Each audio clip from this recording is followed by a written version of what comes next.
which in our work at New Lab has been one of the most challenging things to get people to understand, especially when we're talking about policy or complex challenges. How do you, like, what does that mean in that context? If we're not building a gadget or a widget, what does that look like? And so this is a vitally important process, and it's a fun one. I encourage you to soften your minds, to open them, and to really enjoy this session and have fun. So I'll let Alex take it from here.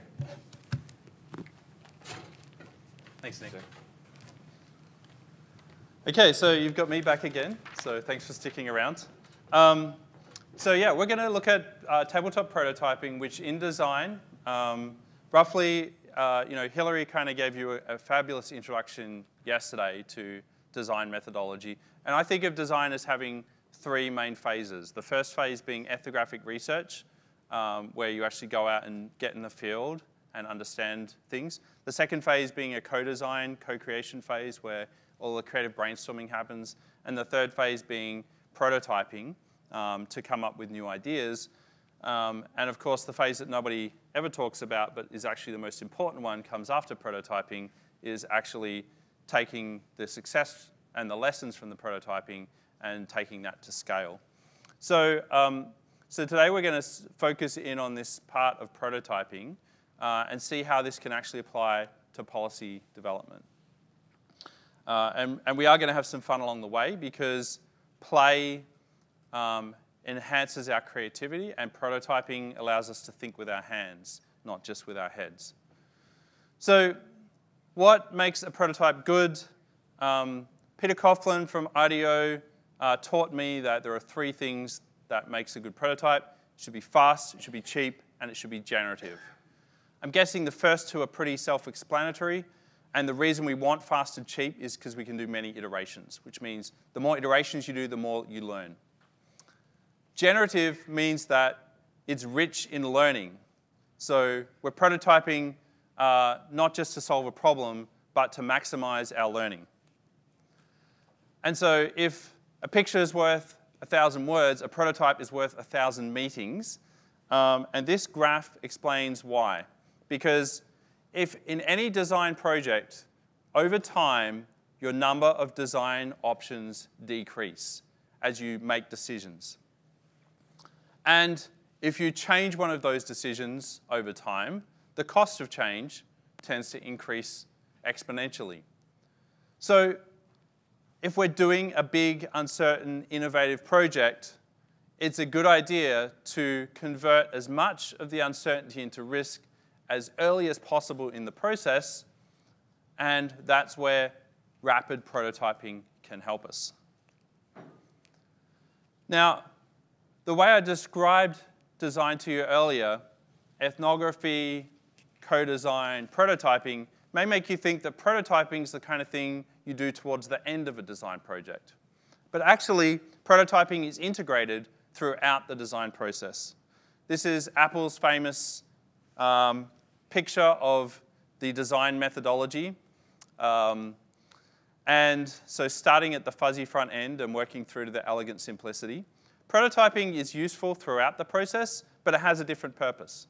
So up front, the purpose is provocation. How do we get people thinking differently about a situation? We move from provocation a bit further into the design process. It's to maximize our rate of learning. And then prototyping can be used for participation, to engage people in much richer ways than a survey or a focus group. And finally, we can use prototypes to communicate and sell our ideas at the end of the journey. So we're going to look at how we can use prototyping at the very front end today. So this is the model that I really like for participatory prototyping, prototyping with public servants, prototyping with citizens and stakeholders. A prototype needs to have three elements to be considered a prototype. There needs to be a making element. You need to have something physical and tangible, a prop. But it's not about the physical object itself. It's about what story can you tell using the physical materials. And how do you use that to enact something? How do you get people to play with it? And so you need to have those three things for it to be a prototype. Now, one distinction that's important for you to understand is the difference between a horizontal versus a vertical prototype. I think of a horizontal prototype as being kind of like a spaghetti western Hollywood set, where if you shoot the camera angle right, you can see it looks like a real town, but as soon as you move off to the side, you see that it's just a facade. And horizontal prototypes are really important when you want to test the interface between a solution idea and an end user. If the big uncertainty is, if we build it, will they come? Will they like it? Will they actually desire what our idea is? Then you want to build one of these, because that can tell you, with maybe investing 2% of the effort of building the whole idea out, you can learn the big uncertainty. If instead your uncertainty is technical, then you might want to take a slice, a vertical slice through your solution idea and prototype that out. So you don't have to build out the whole idea, you just build out the piece that is most riskiest, most uncertain. And that's a vertical prototype. And then the other distinction that we use is the difference between these horizontal prototypes can either be throwaway or evolutionary. So you could just mock something up, which is what we'll do today with these kind of materials, that will never be used beyond the room. Or you can actually start building out the product itself, but just not build the complete thing, just focus in on which part of it you're going to build. A third distinction that's useful in understanding prototyping is the difference between tabletop and field prototypes. So this is from Liz Sanders' work. This is tabletop prototyping of a new hospital bed. This is the field prototyping of actually building out a room with Velcro on the walls and everything movable to actually test this with real patients. And so this is obviously faster than this, and so we want to do a few rounds of this tabletop prototyping before we get into the field prototyping. Okay, so this is not a typo. Prototypes is a form of prototyping that is intended to be a provocation. And tabletop prototyping with these kind of materials is often a way to do that. Here is a prototype we developed with the Yukon government on a common digital identity. They were looking at the current identity system mapped out with these kind of physical materials. You can think of gamification as a form of prototyping. This is an energy transition game that we use to give people a rapid experience of what it's like to go through a decade-long energy transition. From the field of critical design and speculative design, prototypes can be used to stimulate a more critical conversation. So when I was listening to Tracy's talk last night, I was imagining, like, how might we bring some of these things that are not being talked about into the conversation, the politics of data. How might we create a tangible artifact that would stimulate that kind of conversation? When Tim Ferriss published his bestseller, he didn't initially wasn't going to call it the 4-Hour Workweek. What he did to figure out the title of his book was he brainstormed a number of different options, and then he did a Google AdWords campaign for each of the options and created a splash page for the website. And out of the options he selected, this one was like 100 times more clicked on. So within 2 days and $100, he landed on a title that he knew would resonate with his audience. When it came to design the dust jacket, the cover, you know, they say we should never judge a book by its cover, but actually people do. And so what what he did was he went down to a Borders. He printed out some high-resolution prototypes of his covers. He found books about the same size on the bookshelf and put his cover over the top. And then he went and grabbed a coffee and just sat and watched people and saw what they did with picking them up. And so that was how he landed on the palm trees and the hammock and this color scheme for his book. So again, prototyping is this mindset of what's the smallest thing I could test to get rapid feedback. So that's fine if you've got a book, but how do you prototype policy? Like, we're dealing with abstract laws, how do you understand what that would look like as a prototype? And the advice that I give to the people I work with in public service is, if a policy is going to have any impact at all, ultimately is going to impact a relationship between two people at some point. So what we want to do is start with the big policy idea that we're trying to change and follow that all the way downstream until there's a service interaction between government and the population, or a different kind of business transaction, something different happening on the ground. And that's what you want to prototype. You want to prototype that experience. So it's really important when you get into prototyping, don't overthink it. Like, the idea here is just to take an appetite suppressant. And often it's very counterintuitive because, like, when we combine systems thinking with design thinking, we get into very big thoughts. We map very complex systems.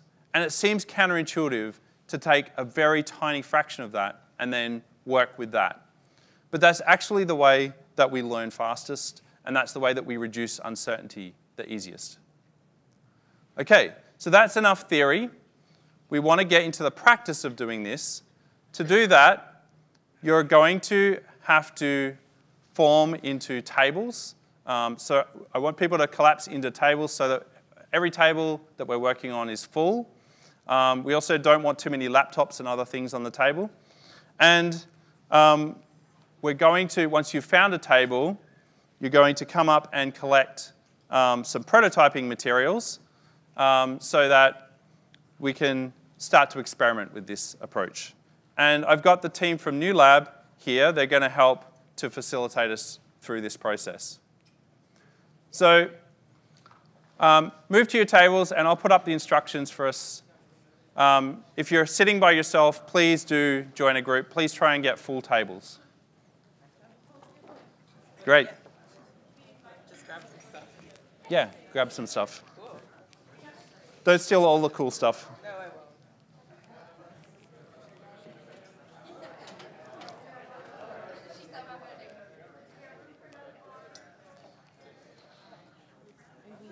I work with Nick. It's a pleasure to meet you. Likewise. Very similar to Okay. I wish I could stay.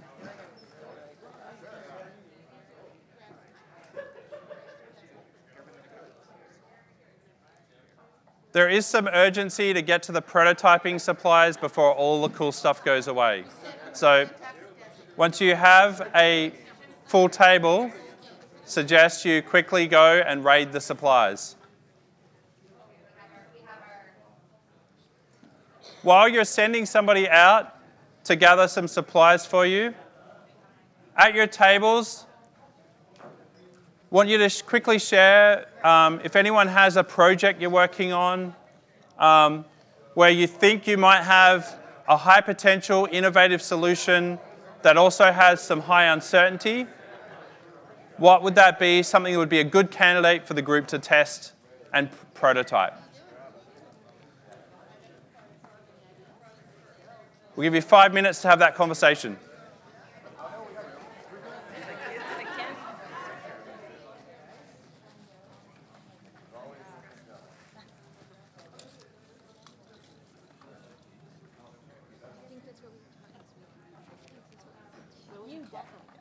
No, I I don't. I don't have the degree, but you do. But I don't know that we do. You do. Yeah, I feel like we do. Yeah. But I don't know that we do. Or the program that we studied in Sweden is So, it's all about systems thinking. So Yeah. and like a hint of design. Yeah. And so I'm like, do we know systemic design? Maybe. we know. Yeah. You know it. Yeah. Okay. One of my thesis advisors said, it doesn't feel like it, but you know when you feel Right. Yeah. There is a tendency for us all to like really overthink this. Like, it's just like, let's do some mapping together. Yeah. Let's prototype and build some things, and then let's test it in the real world. Yeah. And if you're doing that, you're doing systemic design. Right. Period. Yeah. So do you want to just go around to the tables, make sure that they're landing on a project to prototype?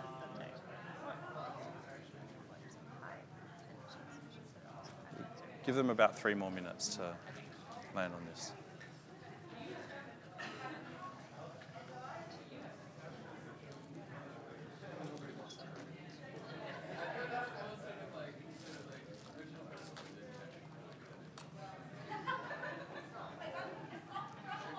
We'll give you 2 more minutes to decide what you actually want to prototype.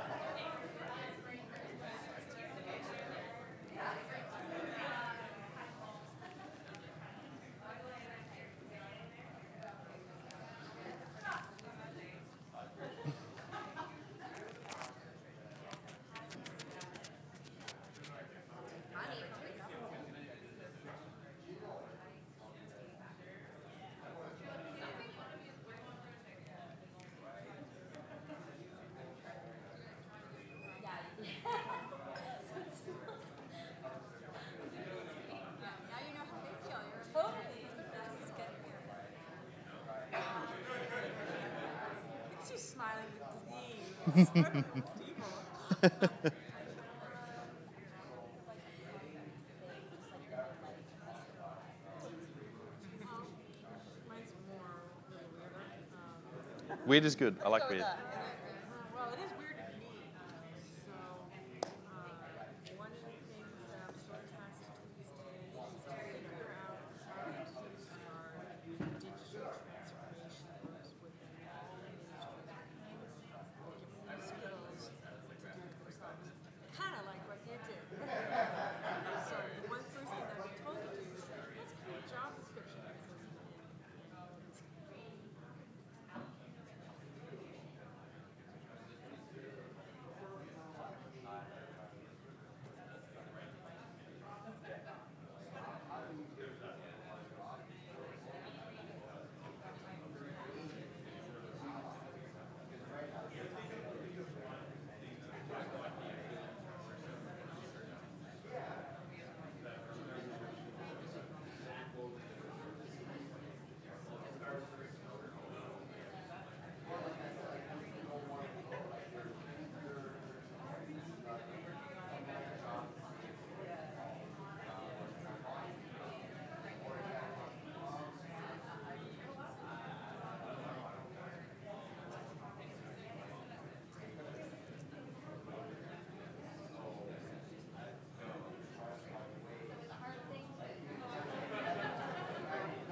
So you should have, is this on? So you should have identified the topic you're working on by now.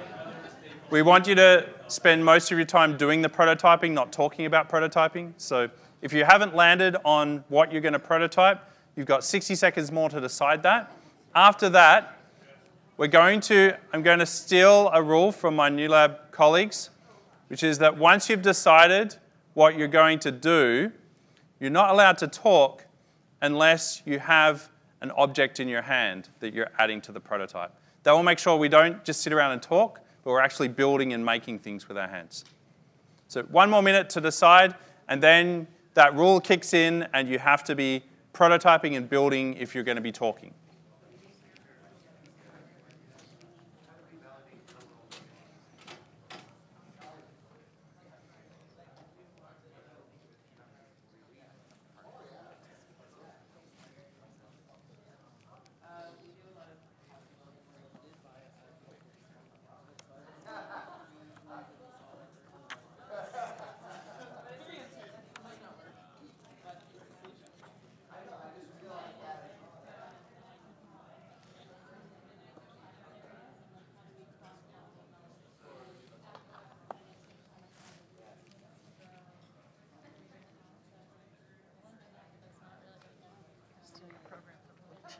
sure. I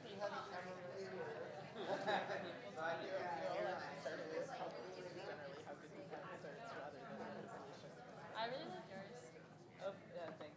I mean, it's something I'm already prototyping a little bit, which is maybe perhaps unfair, but it's kind of radical. My ED is like not fully on board with it because we sell this stuff right now, right?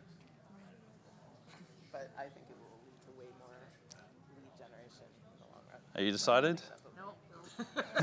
You've got 5 seconds left. I feel like we're close.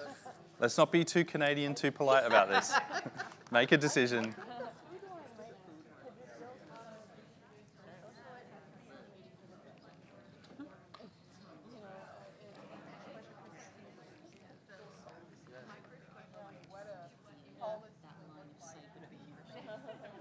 Is eligible for that. How do we get people to want to understand what we're doing and want to join us? Because we're building the plane as we fly it, and we're trying to invite other people to build a plane. So we're trying to convince people to fly with us and also build a plane.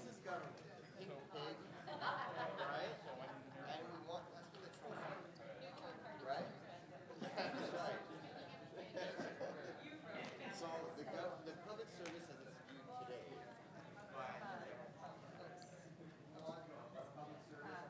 From a nonprofit perspective, we don't tap into the business mindset enough on the marketing. So I would challenge this problem to include finding the business sector champions and tap into their marketing powers and seeing that we don't know how to sell what we're selling, right? We don't take the business approach to sales. Yeah. So Have you landed on the topic you're working on? Yeah, I'm trying to think if this is one of the makes sense to do good prototyping. You can prototype anything. So So, well, okay, so back up a second, because you have a solution, right? In theory, you have a technical solution. However, what's the problem? The social problem is, The design challenge is this: how do we come together? Problem is this: how do we come together to solve complex social problems as a community yes, using digital tools as support? right, That's sort of the question that we are trying to solve. right. We have a frame. We have a prototype. GC Collab is a prototype. That is what it is. We're working on a prototype. Right. But if you back up a step, the problem is we have complex social problems. Yes. Okay. Number two is we have a increasingly disengaged culture society that says, well, why bother? Because I wouldn't say it's disengaged. I would say different engaged. Okay. They're engaged, they're just engaged in different places. Right. And but they're also very digitally savvy, or at least the digital savviness is growing. Maybe not everywhere, but it's growing. And then the question is how to engage them meaningfully. And empower them. Right. So yeah, there's like okay. Is this too meta for what we're trying to do? no. So why don't you start with actually representing those people? You could use animals or you could use blocks and start showing them on the table. Animals is out. Clear, yeah, clear some space. Put some animals out there. We can maybe represent the platform. Yeah. This is right now the public. Still, we would have watched it. Right? The barrier that sort of fits the state. I always What are you noticing? I noticed that I just went for some coffee. So like 90% we moved them on to Yeah, building. cool. get the news on the government, whether it's public service or otherwise, through the media. That's the filter. Right? So what fundamentally I guess what I'm trying to do is find a way To us, so we can trigger that.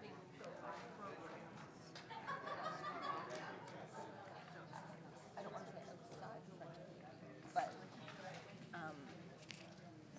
in the Anglophone community as well. Like I know I'm from St. John, so it's all offered at Saint Champlain, but it's not always offered necessarily at. Well, you find a lot of families who are. Can't say that word. Yeah, it's like, I don't even know what it is in English. I don't know what it is. Yeah. But to have that those programs more easily available and known about, because you don't tend to know about them unless you're Already connected. already very connected to the French community. And St. John's really it's not. There is quite a vibrant Francophone community once you. Yeah.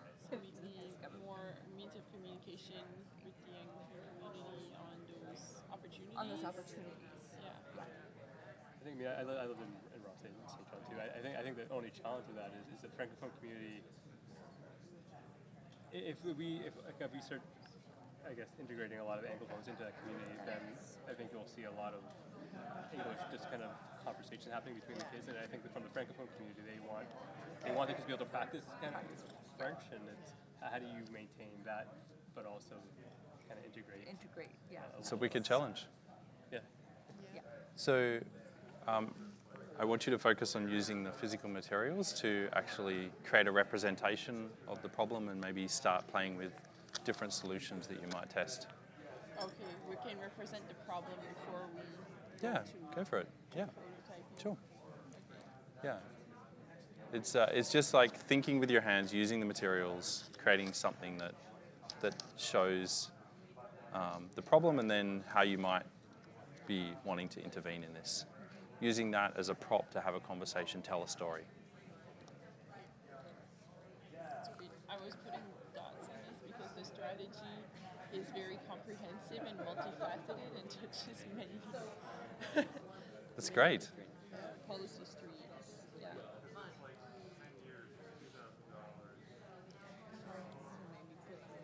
So maybe these are, yeah. These are all.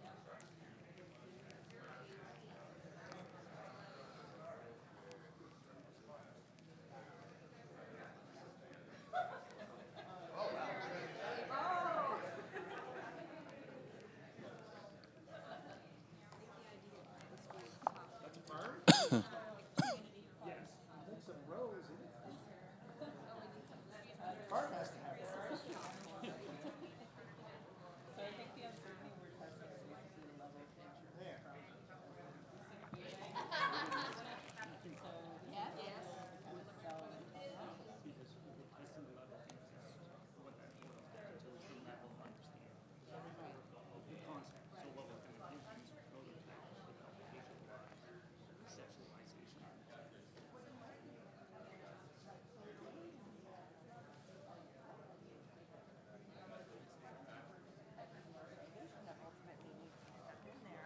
So if the food banks tell you, I don't see that happening, Then it has to be you something can else. use the same prototype Yeah. to talk to another organization. And the say, food bank can can you be do part this? of that hub, but Yeah. not the hub. Yeah, Right. yeah. In this current model, the food bank is shackled. Yes. Nice. I like it. I was wondering where we were going with that. So we're very limited in the current model. Right.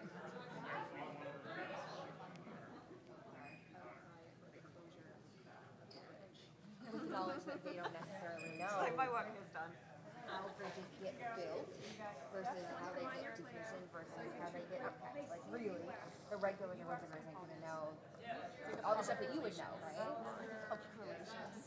It's a public relations campaign about bridges at least. Well, yeah, the bigger issue then is not just public outcry related to closing down train bridges, public understanding of the resources that are required for bridges and bridge maintenance. Yeah. Which is not the build that topic, but work on that. I've noticed you discussing but not building. So make sure that you are making something physical to represent the conversation you're having. So bridges. Just gonna write bridges. So Can you build a bridge? Well, the Like- issue here is Bridges we back. don't have the maintenance budget to maintain an inventory of bridges, so Yep. the obvious issue is going to be public outcry when it Yeah. comes to a point when a bridge has to be decommissioned. Yeah. And that's happening to some of the rural wooden covered bridges in Yeah. the province.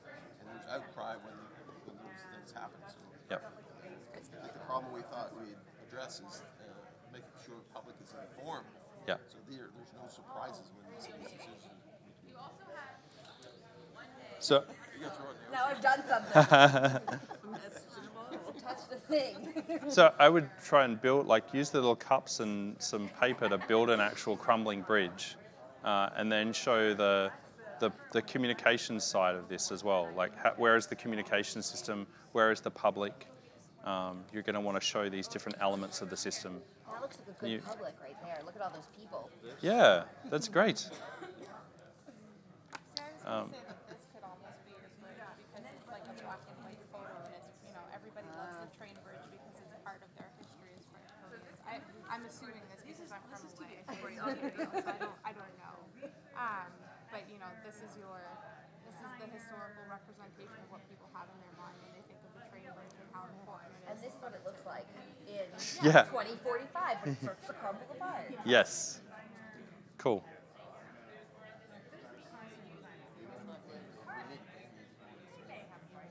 Make a band-aid on my window. There we go. Knock over one of the ducks because see the bridge falling on it. Oh no, not the ducks.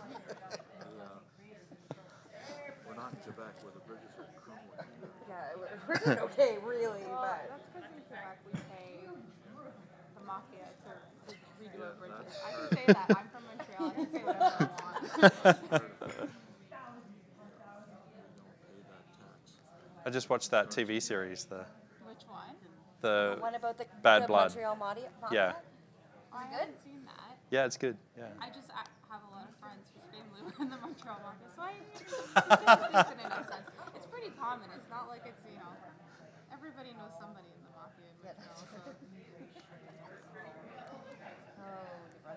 Maybe we should be our positive admin messages about bridges or posting alongside the bridges.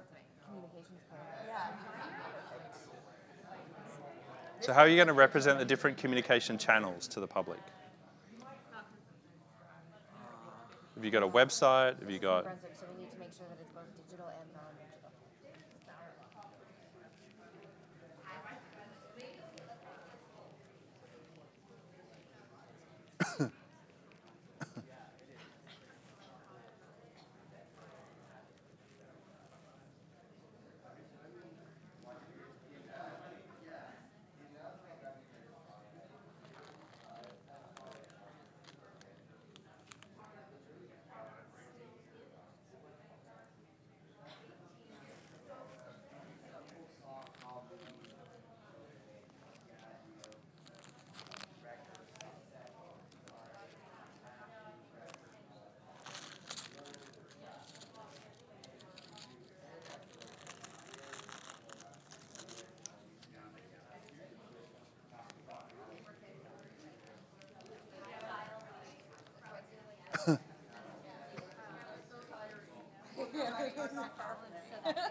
You'll be young.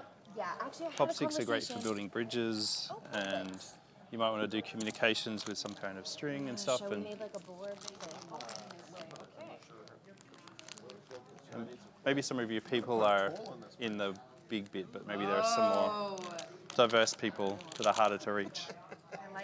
You're gonna punch me, are you? No, it's all good. No. Oh, hey. I mentioned a toll on a bridge. Actually. Oh, I get it. Yeah, me too. More of those. Upkeep them exactly. Right? Like, make it away. These guys replicate, and then they have their own little version of these guys. You know, which is why you've been asked to do the job. Of course. Where they teach people how to cater.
Do you want to put expectations in a bottle? Like write it down on a... Actually, hold on a sec. You can try. What are some of the expectations? What are some of the expectations? Give me the top two. So maybe we should, because we've got a lot of things going on here, maybe we should try to organize the prototype a little bit more right now. We like the pig. I love it, yeah. Well, how can we represent the smaller sprints then in the recording process to be more transparent? And basically, like you were saying, sort of like tell the story along the way.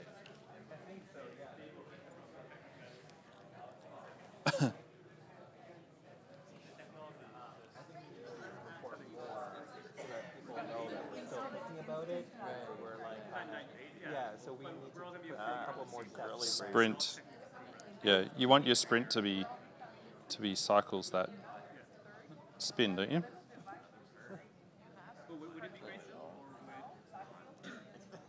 that's a great point. Yeah, no, I think, and the cool part about this is that then by the time you get to the end, What are we doing? the more public you feel about the little steps once they're there, yeah, the more credibility you have for your final product. That it just come like out of the blue 2 years later. It's like it just grew from somewhere. I think I did that in I think so. internet voting. Like we had like 5 reports over 2 years that chronicled it so that counselors.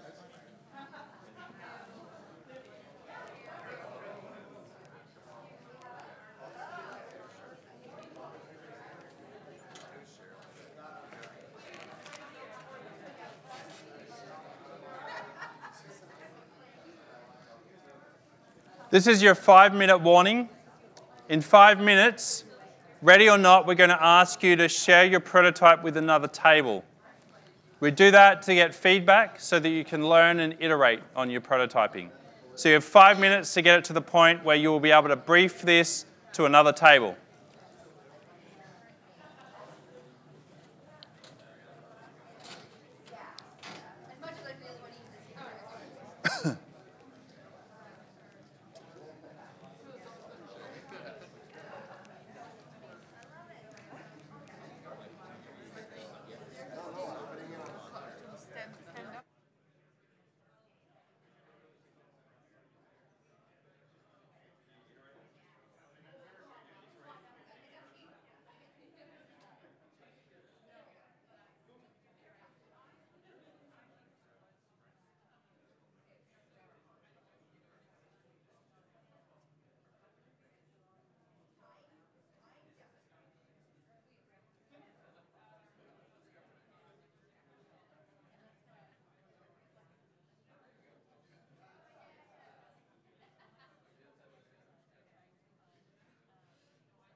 Okay, it's time to get feedback on your prototype.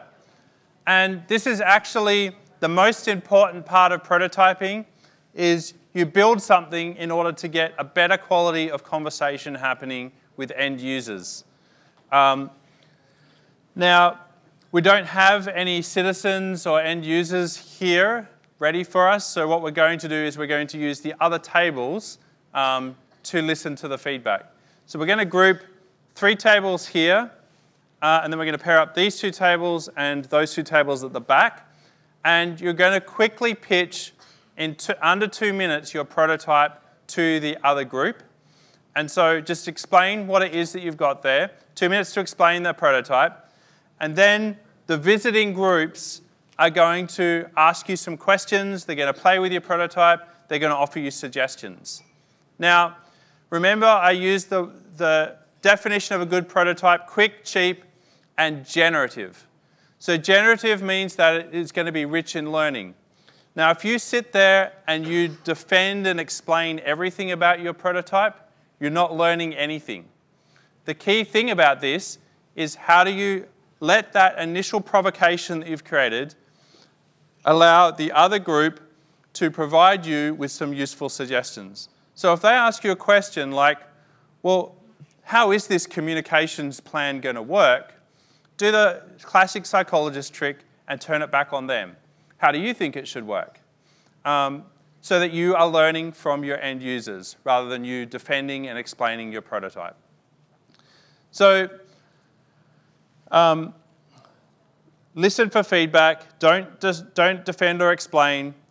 The key, if you know you've been successful, you've spent more time listening than you have talking.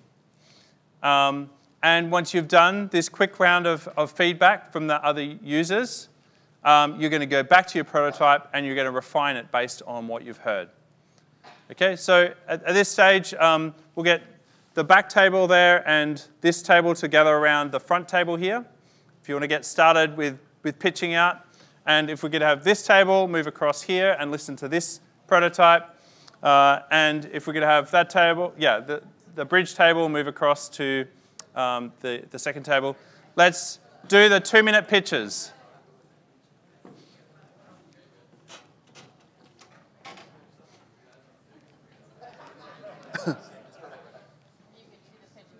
Oh no, one of you guys should. One of you guys should. 100%. I do this all the time. I modeled it.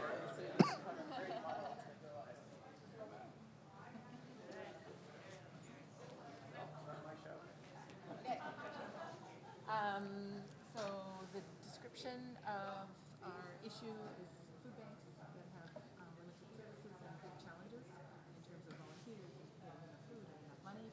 And we're wanting to work with an executive director to help them understand transition to more of a community food center approach, which engages community, brings in the skills and capacity, and connects to other resources in the community to build skills, knowledge, and capacity of the users and of community members.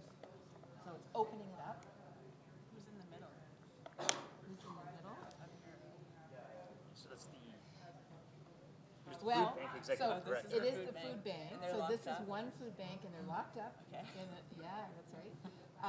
This is the one food bank, but we recognize that not every food bank will have the infrastructure available within it, and we don't want to set things up so that people think they have to build a great big new place. So partnering with other places that might, like a church might have a level 4 kitchen, that they don't have to build a level 4 kitchen. Can you explain to me exactly what all of the pieces are? Do their skills training up. So this is the problem, and this is the perceived solution, Right. right? And where's the first step in this map to get across this bridge? Where do you think the first step should be? I like the looks of this executive. Is that who that is? A spiky executive? That was actually just festive. Yeah. Of course, it's the executive director. Okay, the pig who's interested in capitalism and not all of this.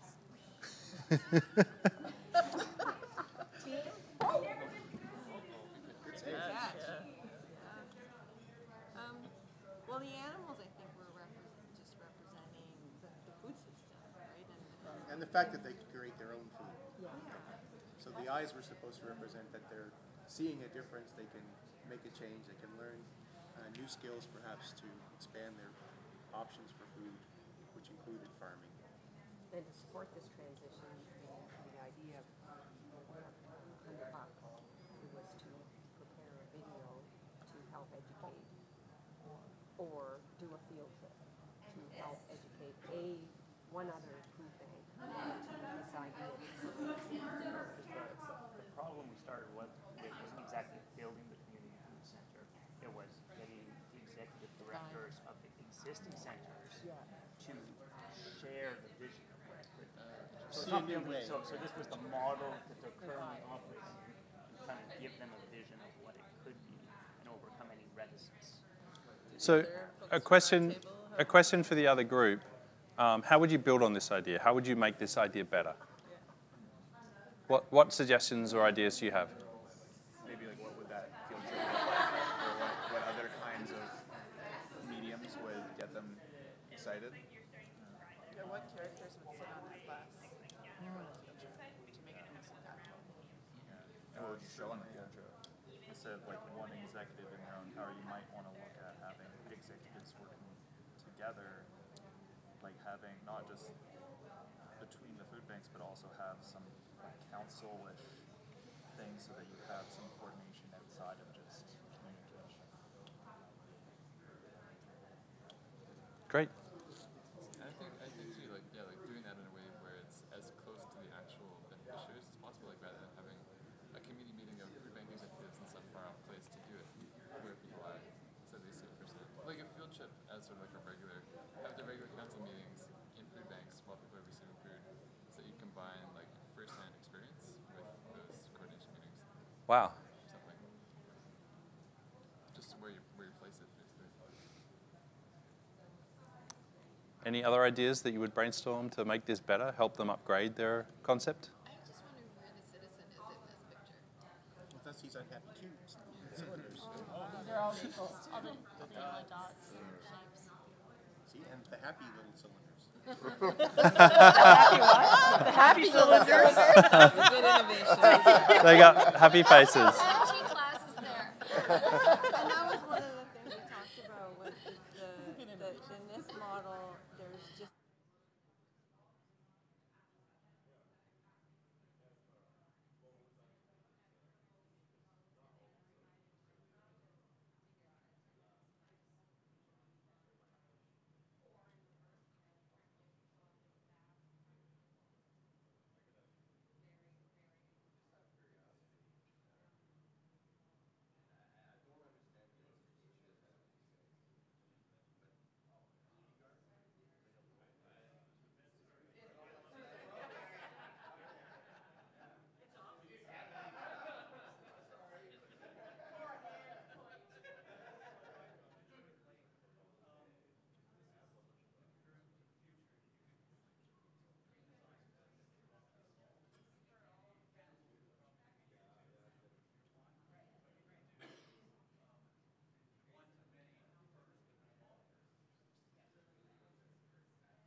are the other stakeholders in the ecosystem that could form sort of like a coalition to force these guys to act, right?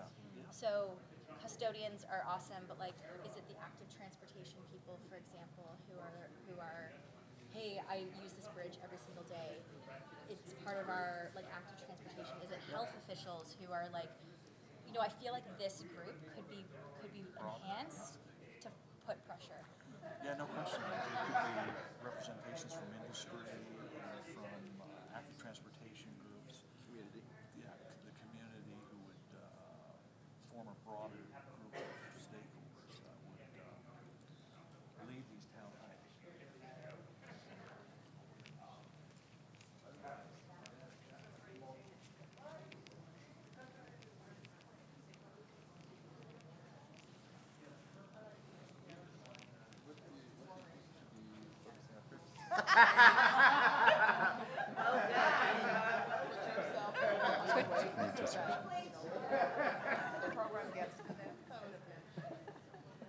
Well, We'd have to ask the citizen. Well, what this prototype kind of looks to me like is sort of it's a representation of a certain assumption about how public service is experienced in the eyes of citizens. That might be one person's assumption, a group of people's assumption. If you're playing it out, maybe one thing you could do is you could test that from an end user perspective. Is this how you see the relationship between government? That's a and that's a good point that Colleen made, is that there's, depending on the region and the government, that can also vary a lot from, you know, how people see the federal government, how they see the New Brunswick government, how they see different municipal or provincial governments. The same project in all government. I think there may be more than one path too. For sure. I think that'd probably be a good idea to have multiple streams of effort. Definitely. I don't know if you can add stuff before the pig. Is the public experiences the civil servant as one singular unit. Yeah, they're already pissed off with. But within department, there's probably multiple ideas and a lot of infighting, and that's awesome. But they're not allowed to talk necessarily if the minister wants to take the lead on something. What we see is one project, but there was 10 different projects competing for that announcement. Shout out by public service here. So those are your civil servants and the pigs are the ministers? Is this where we go? I'm not sure exactly. I don't work in civil service. Someone's got to do some psychoanalysis. Lots of room for interpretation here. So what would your $100 prototype be? Like, who is? I feel like Megan made a really good suggestion around starting like much smaller and scaling it back to the idea of that citizen and public servant intersection and what that looks like in terms of like putting something out to the public that's a shared vision between two people. And that might be talking to a series of citizens and forming some sort of common voice around how they feel today. It might also take the form of like media resources for the civil servants, so that they have something to draw back on for making blog posts or tweets or some form of common ground, so that if like formatting it's, you know, just some base documents to work off of, If so this that is communication's a easier. real thing someone's working on, we at Code for Canada do both week notes and we have resources for speaking to media for our fellows. So I can share those as a baseline. You could even use them to build your prototype. So if it is a real thing someone's working Awesome. And I mean, another thing related to Code for Canada is finding citizen champions kind of on the other side of it. Like, who do we start with trying to reach first? There's people in civic tech and open data groups, people like Richard who are enthusiastic champions from the outside who can help move that forward, rather than just saying, dear general public, is anyone interested in not knowing? Awesome. earlier in the process. Okay, so I think you've got lots of ideas. Why don't you both go back to your tables now and incorporate those ideas, refine your prototypes. Thanks, guys. Awesome. Yeah, thank you.